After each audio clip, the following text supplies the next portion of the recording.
எல்லா வீடியோலையும் நான் சொல்கிற மாதிரி இன்னைக்கு இந்த வீடியோலையும் ஒரு பேய் கதையை பற்றி தான் நான் உங்ககிட்ட சொல்ல போகிறேன்.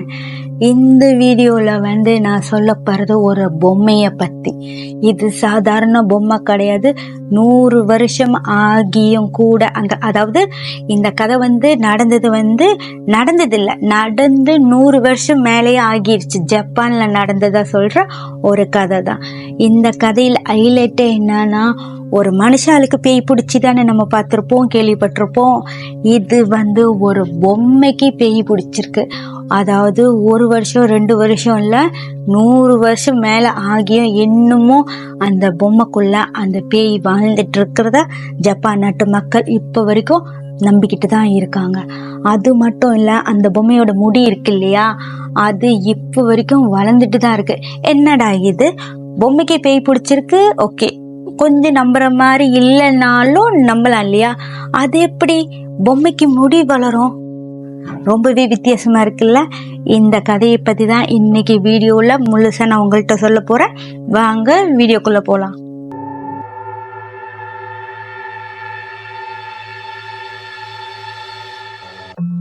நான் உங்ககிட்ட சொன்ன மாதிரி இந்த பொம்மையை 1918 ஒரு 17 வயசு பையன் தன்னோட வெக்கேஷன், அதாவது ஸ்கூல் ட்ரிப் இருக்கு இல்லையா, அந்த மாதிரி ஒரு வெக்கேஷனுக்கு போன இடத்துல அந்த பொம்மையை ஒரு கடையில பார்த்து அந்த பையனுக்கு ரொம்பவே பிடிச்சி போய்,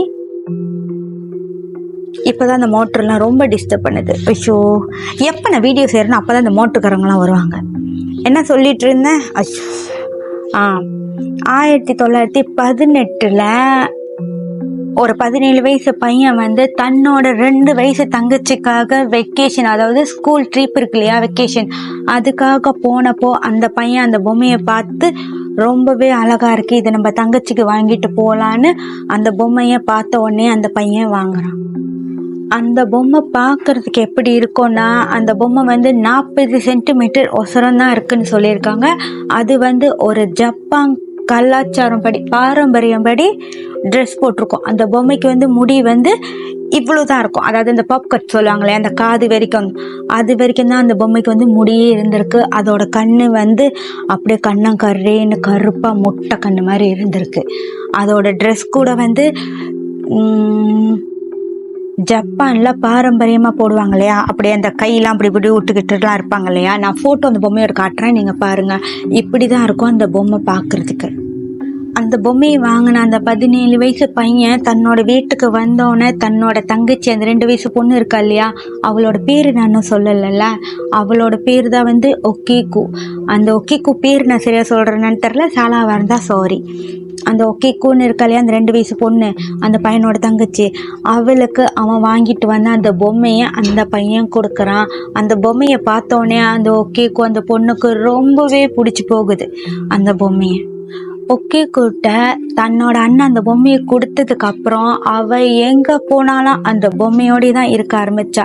அது எப்படின்னா அவ சாப்பிடும் போதும் சரி, தூங்கும் போது, எங்கேயாவது வெளியில போகும் போதும் சரி, அவ குளிக்கும் போது கூட பக்கத்துலயே வச்சுக்கிட்டே தான் அவ குளிச்சிட்டு இருந்திருக்கா. 2 வயசு தானே, அந்த பொம்மையை அவ தன்னோட ஃப்ரெண்டாவே நினைக்க ஆரம்பிச்சிருக்கா. அது மட்டும் இல்ல, அந்த ஒக்கேகு பொண்ணு இருக்காளே, அந்த 2 வயசு, அவளுக்கு அவங்க அம்மா என்னென்னலாம் செய்யறாங்களோ அது எல்லாத்தையுமே அந்த 2 வயசு ஒக்கேகு அந்த பொம்மைக்கும் செய்ய ஆரம்பிச்சிருக்கா. அந்த ஒக்கேகு அவங்க அம்மா அவளுக்கு தலை சீவி விடுறது, அப்புறம் ட்ரெஸ் பண்ணி விடுறது, இந்த சாப்பாடு கொடுப்பாங்க இல்லையா, அந்த மாதிரி எல்லாமே அவ அந்த பொம்மை கிட்ட விளையாட்டா அதையே செய்ய ஆரம்பிச்சிருக்கா. சின்ன பிள்ளை எல்லாரும் பண்ணியிருப்பீங்க இல்லையா, நானும் பண்ணியிருக்கேன். பொம்மைக்கு தலை சீவி விடுறது, அப்புறம் புதுசா ட்ரெஸ் மாற்றி விடுறதுன்னு சொல்லி எல்லாத்தையுமே அந்த பொம்மைக்கும் அவ பண்ணிட்டு இருக்கா. அது மட்டும் இல்ல, அந்த பொம்மைக்கு தன்னோட பேரான ஒக்கேகுன்ற பேரையே வச்சு அந்த பொம்மையை அவ கூப்பிடவும் ஆரம்பிச்சிருக்கா. அந்த 2 வயசு பொண்ணு அந்த ஒக்கேகு இருக்கா இல்லையா, அவ இப்படியே ரொம்பவே சந்தோஷமா அந்த பொம்மையோட பேசுறது, தூங்குறது, விளையாடுறதுன்னு சொல்லி தன்னோட வாழ்க்கையை ரொம்பவே சந்தோஷமா வாழ்ந்துட்டு இருக்கா. இப்படியே 1 வருஷம் ஆகுது. அந்த பொண்ணுக்கு 3 வயசு ஆகுது. 3 வயசு ஆகும் போது என்ன ஆகுதுன்னா, அந்த ஒக்கேகு இருக்கா இல்லையா, அவ ரொம்பவே பரிதாபமான முறையில ரொம்பவே கஷ்டப்பட்டு, எனக்கே சொல்றதுக்கு அதை படிக்கும் போதே கஷ்டமா தான் இருந்துச்சு. 3 வயசுலயே மஞ்சக்காமல் நோய் பொம்மையால ரொம்பவே கஷ்டப்பட்டு அவ இறந்து போறா.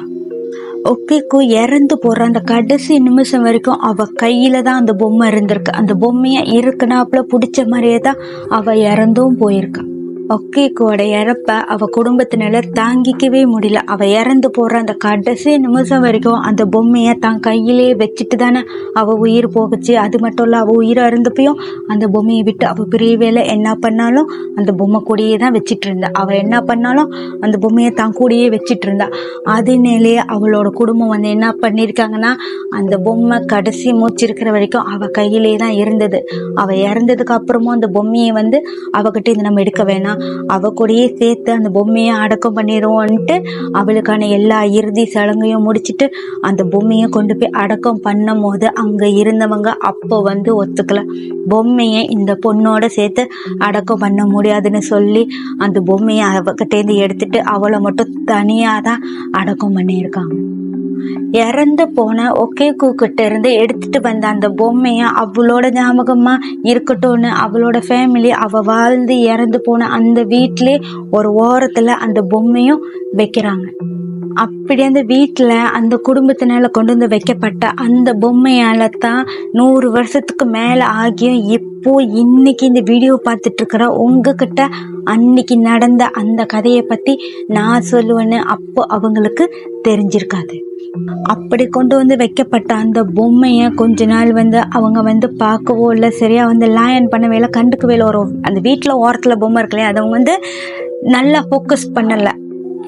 கொஞ்ச நாளுக்கு அப்புறம் தான் அவங்களே வந்து ரியலைஸ் பண்ணியிருக்காங்க அந்த பொம்மையோட முடி வந்து தன்னால வளர்ந்து இடுப்பு வரைக்கும் வந்திருக்குன்னு. அதை கவனிச்சதுக்கு அப்புறம் தான் அவங்களுக்கு ரொம்பவே பெரிய அதிர்ச்சினே சொல்லலாம். அந்த பொம்மை வாங்கும் போது எப்படி இருந்துச்சுன்னா, அந்த பொம்மைக்கு முடி வந்து இது வரைக்கும் தானே இருந்துச்சு. இப்போ அந்த இறந்ததுக்கு அப்புறம் ஒரு 4-5 மாசத்துக்கு அப்புறம் அவங்க அந்த பொம்மையை ஃபோக்கஸ் பண்ணி பார்க்கும்போது அவங்களுக்கு தெரியுது அந்த பொம்மையோட முடி வந்து இடுப்பு வரைக்கும் வளர்ந்துருக்குன்னு அவங்க அப்போதான் பார்க்குறாங்க. இதை அந்த குடும்பம் கவனிச்சதுக்கு அப்புறம் தான் அந்த வீட்டில் அமானுஷ்யங்கள் நடக்கவே ஆரம்பிச்சிருக்கு. அந்த பொண்ணு இறந்து இவ்வளோ நாள் ஆனதுக்கு அப்புறமும் கூட ஒரு நாள் கூட அவங்க கனவுல இறந்து போன அந்த 3 வயசு பொண்ணு அந்த ஒகேகோ இருக்கா இல்லையா, அவங்க கனவுல இது நாள் வரைக்கும் வந்ததே இல்லை. அவங்க எப்போ அந்த பொம்மையோட முடி வளர்றத ஃபோக்கஸ் பண்ணாங்களோ அன்னிலேருந்து அந்த இறந்து போன அந்த பொண்ணு அவங்க கனவுல அடிக்கடி வர ஆரம்பிச்சிருக்கு. இப்படி வெறும் கனவுல மட்டுமே வந்து அந்த ஒகேகோ வந்து அந்த குடும்பத்தை வந்து டிஸ்டர்ப் பண்ண கிடையாது. அந்த பொம்மை இருக்கு இல்லையா, அது நைட்ல வைக்கும் போது ஒரு இடத்துல இருக்கும், பகல்ல எந்திரிச்சு பார்த்தா ஒரு இடத்துல இருக்கும். சில டைம் வந்து அவங்க பக்கத்திலேயே கூட அந்த பொம்மை இருக்குமா. அப்படிலாம் பார்க்கும்போது அவங்களுக்கு ரொம்பவே பயமா இருக்கும். இது மட்டும் இல்லை, அந்த வீட்டில் வந்து வித்தியாசமான சத்தங்கள் வர்றது, உசுரோடு இருக்கும் போது அந்த 3 வயசு குழந்தை அந்த பொம்மை கூட எப்படிலாம் விளையாண்டுட்டு இருந்தாலோ அதே மாதிரி சத்தங்களை வந்து ராத்திரிலையும் அந்த வீட்டுல கேட்க ஆரம்பிச்சிருக்கு. இதெல்லாம் மட்டும் அந்த வீட்டுல அந்த குடும்பத்துக்கு நடக்கல. அந்த வீட்டுல வந்து அவங்க இருந்த வரைக்கும் அவங்க நேரம் வந்து நிம்மதியா சாமி கூட கும்பிட முடியாதுன்னு இருக்காங்க.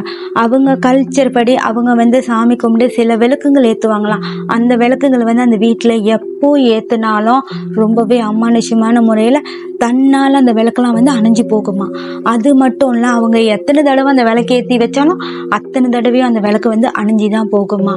இதெல்லாம் வந்து நார்மலா நடக்கிற நாளுங்களை விட அந்த செட்டிங்கில் வந்து இருக்கும். ஏன்னா அது வந்து சில டைம் வந்து ரொம்பவே அதிகமா இருக்கும். அது எப்போனா அந்த பொண்ணு இறந்தனாலும் சரி, அவளோட பிறந்த நாள், இந்த 2 நாள் வந்தா மட்டும் அந்த ஒகேகோ இருக்கா இல்லையா, அவளோட சேட்டைகள் வந்து அந்த வீட்டுல வந்து ரொம்பவே அதிகமா இருக்குமா.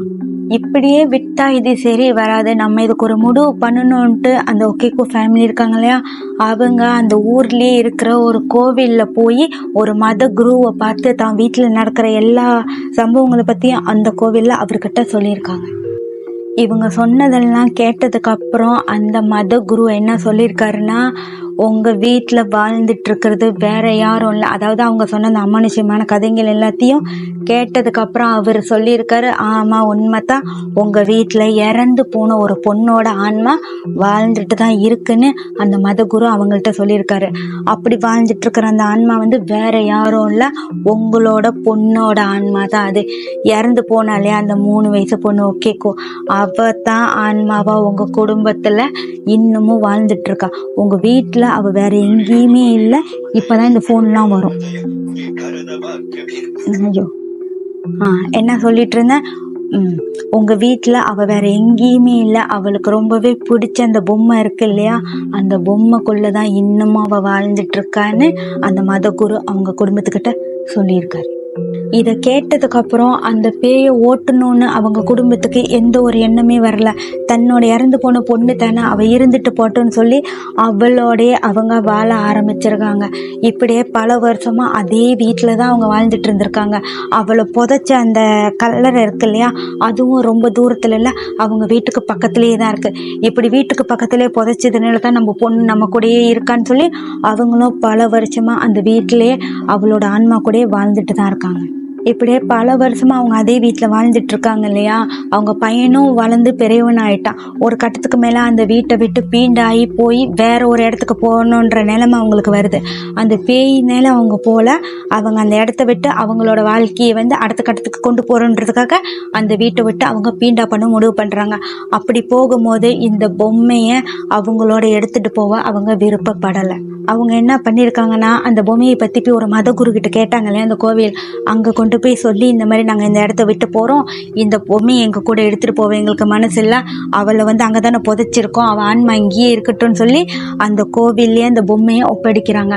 அந்த மதகுருவும் அந்த பொம்மையை வாங்கி அந்த கோவில்லே வைக்கிறாரு.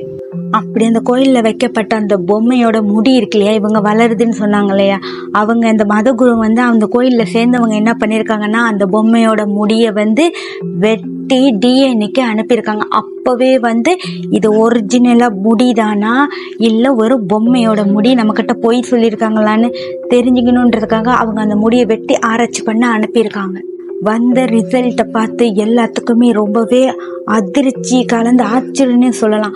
அப்படி அந்த ரிசல்ட்டில் என்ன வந்துடுதுன்னா, அது பொம்மையோட முடி இல்லை, ஒரு 3 வயசு பொன் குழந்தையோட முடின்னு தான் அந்த ரிசல்ட்டில் வந்திருக்கு.